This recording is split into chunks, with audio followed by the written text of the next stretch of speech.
Ici, on parle essentiellement d'entreprises de qualité. Avons-nous une opportunité d'investissement sur Lotus Bakery? C'est la question à laquelle on va essayer de répondre en se basant sur les états financiers de la compagnie. Donc, ceci représente uniquement mon point de vue et non un conseil d'investissement. Et comme d'habitude, je me réserve le droit de me tromper. OK? Donc, nous avons une compagnie ici, Lotus Bakery. Si vous connaissez les spéculoos, vous connaissez cette compagnie. Magnifique. OK? En tout cas, au niveau du goût. J'aime bien, d'accord. Mais maintenant, en termes d'investissement, est-ce que ça vaut la peine d'aller regarder à peu près au niveau de Lotus Bakery? Donc, ici, je pense que je vais vous laisser aller découvrir la compagnie ici. Donc, c'est une compagnie ici qui fabrique à peu près spécialisée dans... Alors, elle est spécialisée initialement dans les spéculoos. Aujourd'hui, son nom l'indique, Lotus Bakery, allez-y regarder au niveau des marques ici, mais c'est à peu près, je ne sais pas comment on appelle encore ça ici. Est-ce que c'est des petits gâteaux? Sans doute, je pense bien, d'accord. Donc des biscuits, des choses comme ça, voilà. Donc je vous laisse aller découvrir ça. Donc nous, on va se limiter ici aux états financiers pour déjà essayer de voir est-ce que c'est une belle entreprise et en plus, quelles sont les questions qu'on pourrait poser ici au niveau des rapports financiers et en dernier, est-ce qu'au prix actuel, avec les éléments quantitatifs qu'on a ici, l'entreprise mérite s'échanger à un peu plus que 5 300 euros. Oui, c'est 5 300 euros. Mais vous pouvez acheter aujourd'hui des fractions d'actions. Donc, aujourd'hui, le prix d'une action ne dérange plus énormément. Enfin, ça dépend également sur quel broker, etc. Moi, j'ai jamais acheté des fractions d'actions de toutes les façons. Donc, on va y aller. Première chose ici, on regarde l'état du revenu. Est-ce qu'on a une stabilité, une croissance du revenu? Magnifique, regardez. Croissance des revenus. Sur les 10 dernières années ici, qu'est-ce qu'on a? Donc, quand je prends ici sur les 10 dernières années, on observe ici qu'on a une croissance à peu près de 11% sur les 10 dernières années. Sur les 5 dernières années, nous avons 9%. Sur les 3 dernières années, nous avons 10%. Donc, au moins 9% en moyenne sur les dernières années. D'accord? Donc, on va se dire 10% ici. OK? Je vais mettre 10% ici. De toutes les façons, je ne prendrai pas la croissance, mais c'est juste un titre d'information. OK? Donc, j'aimerais acheter une compagnie de croissance sans prendre en considération à un prix qui n'inclut pas la croissance ici parce que le reste, ça sera que du bonus. Donc, 10%. Maintenant, en termes de revenus. Alors, le revenu ici, à quoi s'attendre cette année-ci? Je vais aller regarder qu'est-ce que les analystes prévoient, en tout cas pour cette année. Qu'est-ce qu'on on attend à voir? Ça, dans un environnement normal, n'oubliez jamais cela. Dans un environnement normal, on s'attend à avoir combien? OK? Donc, déjà... Essayez de voir comment est-ce qu'elle vend ses produits. Est-ce qu'elle vend essentiellement en ligne? Est-ce qu'elle passe par des distributeurs, etc. Qui sont-ils? Quels sont les 10 premiers clients ici? Est-ce qu'elle est assez diversifiée au niveau de la clientèle? Ce genre de choses-là. Donc, est-ce qu'elle compte énormément sur un seul type de produit? Est-ce qu'on vend juste des spéculoos ou bien on a autre chose à côté? J'ai vu du pain d'épices, mais combien est-ce que ça représente? Qu'est-ce qui nous rapporte le plus d'argent? Voilà des choses que j'aimerais regarder dans les rapports financiers. Au niveau des analystes ici, donc les analystes ici s'attendent à peu près à avoir des revenus de combien? Ils s'attendent à avoir des revenus de 863 millions, je dis bien, c'est en millions d'euros. 863 millions d'euros en décembre 2022. Sur les 12 derniers mois ici, nous sommes à combien? Nous sommes à 801 millions d'euros. OK, on va mettre 863. De toutes les façons, l'année précédente ici, si je prends sur un an ici, voilà, en 2021, on avait à peu près combien? En 2021, on avait 750 millions, donc 10% de 750 millions, ça nous donne combien? 750, si on fait 10% de ce montant-là, on arrive à combien? Voilà, 825, donc si on a 863 divisé par 750, nous sommes à combien? Ça, c'est une croissance à peu près de 15%, c'est possible parce qu'on a une croissance moyenne de 10% ici en moyenne, d'accord? Donc 863, c'est ce qu'on va mettre ici, mais également il faudrait vérifier la croissance ici. Est-ce qu'elle est par acquisition ou de manière organique?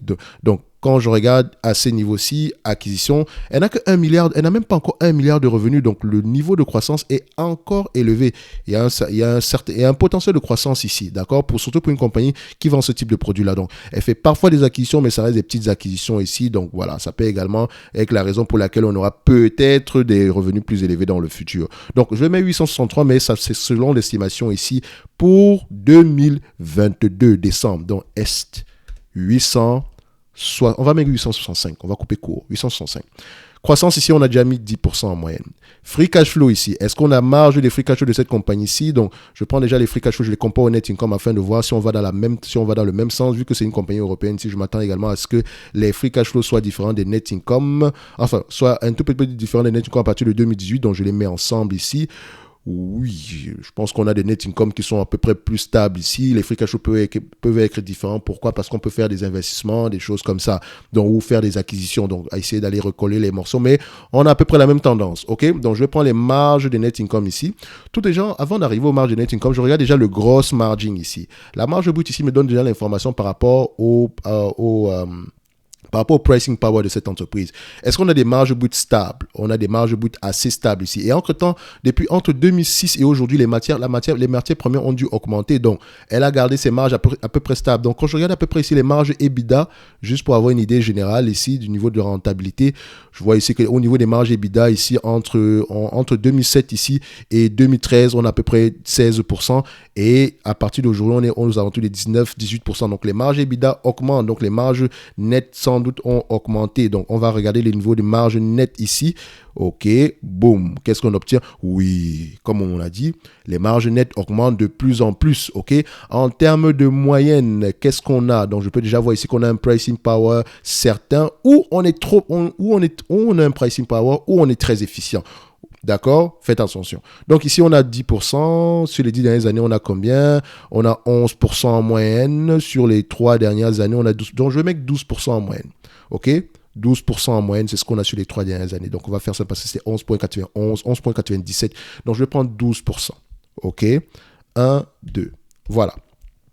Nombre d'actions. Est-ce que nous avons un nombre d'actions qui augmente ou bien qui diminue? Qu'est-ce qu'on observe ici? Légère augmentation du nombre d'actions. Elle a moins d'1 million d'actions. Donc faites attention, elle a moins d'1 million d'actions. C'est sans doute la raison pour laquelle le prix est aussi élevé et elle n'a jamais fait de split. D'accord? Donc on est ici à 800, enfin, elle n'a pas, je ne dirais pas jamais, mais elle avoir ce prix-là et le nombre d'actions ici, je ne pense pas qu'on ait fait un split depuis. Donc on a 813 000 actions, 813 400, on va le dire comme ça. Alors 813 400. D'accord? C'est pas en millions, c'est en milliers. D'accord? Donc 813 400. Donc je mets ici point 813 400. D'accord?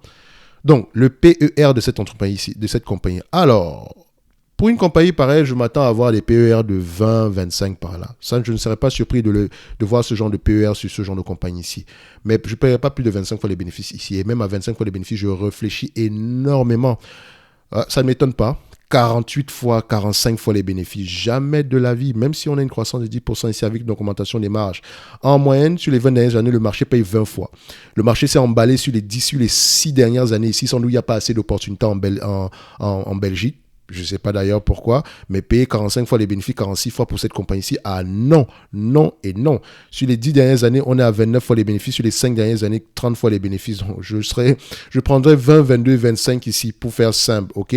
Donc, je viens là, je mets Lotus Bakery. Donc, je vois déjà ici que le marché est assez fou sur cette compagnie-ci. Et notamment, quand on parle d'augmentation des taux d'intérêt, si je le dis toujours, le prix de cette compagnie-ci va tendre à baisser. Ça, c'est même pas une discussion, sauf si on a une surprise au niveau de l'augmentation des marges. Donc, Lotus Bakery, Lotus Bakery. Est-ce qu'on a le prix ici? Lotus Bakery, quel est le ticker symbole? LOTB. Donc, je vais prendre le ticker symbole ici. LOTB, d'accord? Lotus Bakery, on prend ça. On arrive ici. Bon, je vais aller regarder au niveau de la dette nette ici. 22, 25, d'accord? Et je privilégie ici maximum 20 fois les bénéfices pour cette compagnie ici, d'accord? Donc, on va prendre ça en 20, 22, 25. La dette nette ici est de combien? Le niveau d'endettement ici, juste pour aller comparer à ce qu'on a sur l'autre logiciel ici. Donc, je mets au niveau de dette nette ici. Qu'est-ce qu'on observe? Nous avons à peu près 170 millions de dette nette. 170 millions de dette nette, c'est correct, d'accord? Donc, c'est correct. Parce que si on regarde la dette nette ici sur EBITDA ici, dette nette sur EBITDA ici, juste pour essayer de voir à peu près où est-ce qu'on se situe, on est à moins de 5 fois ici, donc presque rien du tout. 170 millions, c'est ce qu'on a là. Ici, on a combien? Dette nette, il nous affiche combien? Il nous met 156. Bon, c'est pas grave, ça ne dérange pas énormément. Même si, ça ne dérange pas. Il y aura une différence à peu près de combien? S'il y a 14 millions ici, divisé par 0,85, on a combien? Une histoire de 16 dollars, 16 francs suisses. Donc, ça ne dérange pas énormément. OK. Donc, je vais mettre 160. On a combien ici? C'était 160? Oui. 170. En tout cas, c'est l'information que j'ai ici. C'est 170. De toute façon, on lit les rapports financiers pour avoir la confirmation. OK? 170 millions. OK? Voilà. Maintenant, 865 millions, 12% de 865 millions, ça donne combien? 865 millions, d'accord?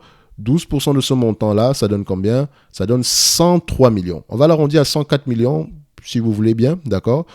pour faire simple, on va mettre 104 millions. De toutes les façons, c'est une compagnie en croissance et on ne cherche pas à avoir précisément raison. Et ce n'est pas par rapport à quelques milliers d'euros qu'on va faire qu'on aura tout faux. D'accord? 104. Voilà. On va ici mettre combien? 20, 22, 25 fois les bénéfices. Tout en mentionnant que sur les 20 dernières années, le marché paye en moyenne 20 fois les bénéfices, alors que sur les 5 à 10 dernières années, on a des PER extrêmement élevés. OK? Donc, juste pour vous le remontrer, pour montrer ça à nouveau, 20 fois les bénéfices ici. Pourtant, on a eu l'occasion de l'acheter ici à 10 fois les bénéfices. Ah, mon Dieu, cette période, c'était avec une période exceptionnelle. Entre 2005 ici et 2011, on avait le potentiel de l'acheter. On avait la possibilité de l'acheter à 10 fois les bénéfices par là. Pourquoi est-ce que je vais payer 45 fois les bénéfices aujourd'hui? Jamais de la vie. Alors, on revient ici à 20 fois les bénéfices, 104 millions, moins la dette nette, ça fait ici 2373 euros l'action. À 22 fois les bénéfices, 2629 euros l'action et à 25 fois les bénéfices, 3000 euros l'action.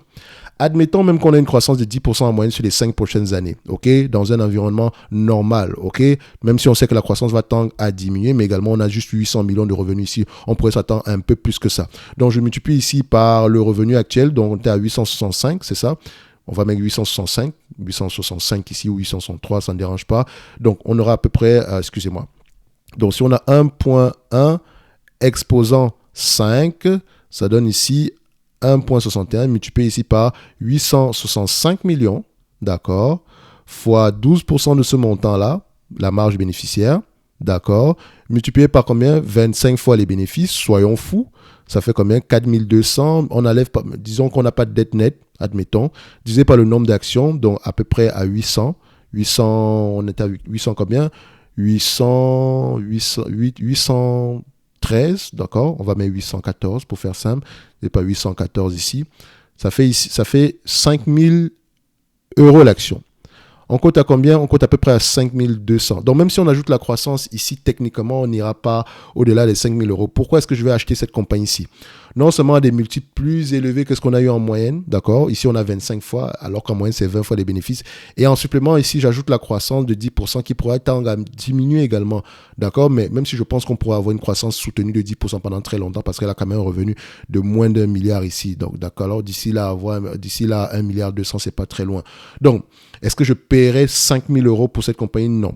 Donc, je la prendrais déjà avec un prix qui n'inclut pas la croissance. Donc, aux alentours de 2300 euros par là, on pourrait commencer à réfléchir. Donc, 2500, on pourrait commencer à réfléchir.